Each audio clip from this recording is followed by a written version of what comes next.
রাজিম বিসমিল্লাহির রহমানির রহিম। সম্মানিত বিক্ষুব্ধ জনতা, আসসালামু আলাইকুম রহমতুল্লাহ। আপনারা জানেন বাংলাদেশ একটি শান্তিপূর্ণ পরিবেশের অবস্থায় ইন্ডিয়া থেকে বসে বাংলাদেশের বিরুদ্ধে ষড়যন্ত্র চলছে। এই ষড়যন্ত্রের মাধ্যমে বাংলাদেশকে অস্থির করার জন্য বাংলাদেশের একটি নিষিদ্ধ সংগঠন ছাত্রলীগ, যুবলীগ, আওয়ামী লীগ ষড়যন্ত্র শুরু করেছে। এই ষড়যন্ত্র কোনো অবস্থায় বাস্তবায়ন করতে দেওয়া হবে না। তাই আমাদের কেন্দ্রীয় কর্মসূচির অংশ হিসাবে সারা বাংলাদেশে আমরা রাজপথে সারা রাত সতর্ক থাকব। শুধু তাই নয়, ফজরের পরেও তারা যে কোনো কারণে মিছিল করতে পারে, আমাদের কাছে মেসেজ আছে, আমরা কোনো অবস্থাতেই তাদেরকে মিছিল করতে দেব না। এজন্য আমি বলতে চাই, আমরা বিগত 15টি বছর কোম্পানিগঞ্জে কোনোভাবেই রাজনৈতিক কর্মকাণ্ড পালন করার সুযোগ দেয় নাই।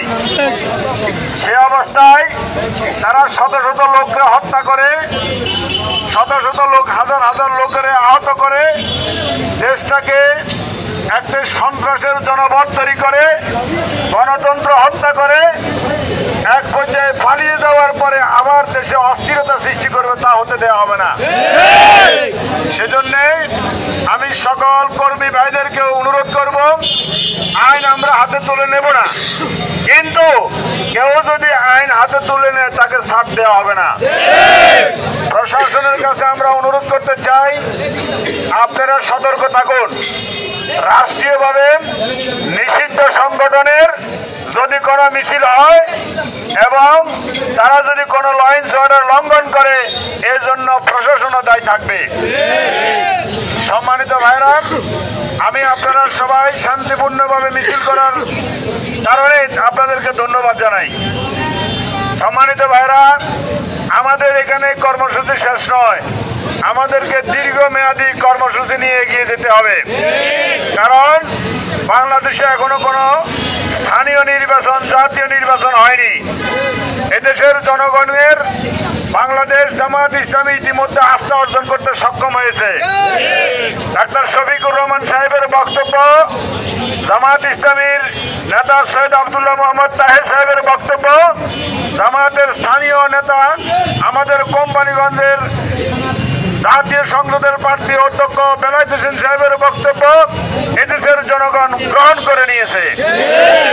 তার কারণে আমরা এমন কোনো কর্মকাণ্ড করব না, এমন কোনো ভূমিকা রাখব না যে ভূমিকা এবং কর্মকাণ্ডের কারণে সাধারণ জনগণ আমাদের কাছ থেকে বিরক্তির কোনো কারণ হয়ে দাঁড়ায়। সেই বিষয়ে আমাদেরকে সতর্ক থাকতে হবে। পাশাপাশি আমাদেরকে কোনো না কোনো দিক থেকে উত্তেজিত করে পরিস্থিতি গরম করার চেষ্টা করা হবে। আমরা অত্যন্ত সতর্কতার সহিত এবং সব কিছু ভেবে চিন্তে আমাদেরকে ভূমিকা রাখতে হবে। সম্মানিত ভাইরা, আমরা আপনাদেরকে বলতে চাই, যারা আজকে ষড়যন্ত্র করছেন, তারা ষড়যন্ত্র আমাদের আশেপাশে কিছু লোকদের কান্দের উপরে ভর করেও তারা ষড়যন্ত্র বাস্তবায়ন করতে পারে। সেজন্য আমরা চিন্তা করতে হবে। কিছু নেতা তাদের পালিয়ে গিয়েছে, তাদের সকল নেতা কর্মী পালিয়ে যায়নি।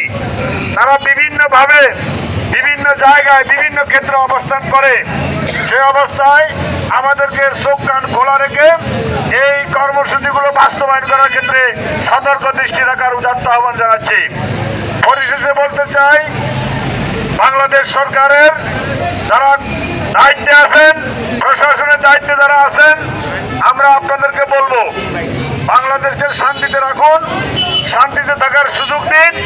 যারা 15টি বছর মানুষ হত্যা করেছে, 15টি বছর আয়নাঘর তৈরি করে মানুষকে গুম করেছে, 15টি বছর দেশে অস্থিরতা সৃষ্টি করেছে, সেই অবস্থায় এই খুনি নিষিদ্ধ আওয়ামী লীগকে এবং ছাত্রলীগ যুবলীগকে কোনো অবস্থাতে সুযোগ দেওয়া যাবে না। এই ক্ষেত্রে আপনারা আপনাদের দায়িত্ব পালন করার ক্ষেত্রে আমরা আপনাদেরকে সদা সহযোগিতা করতে প্রস্তুত রয়েছি।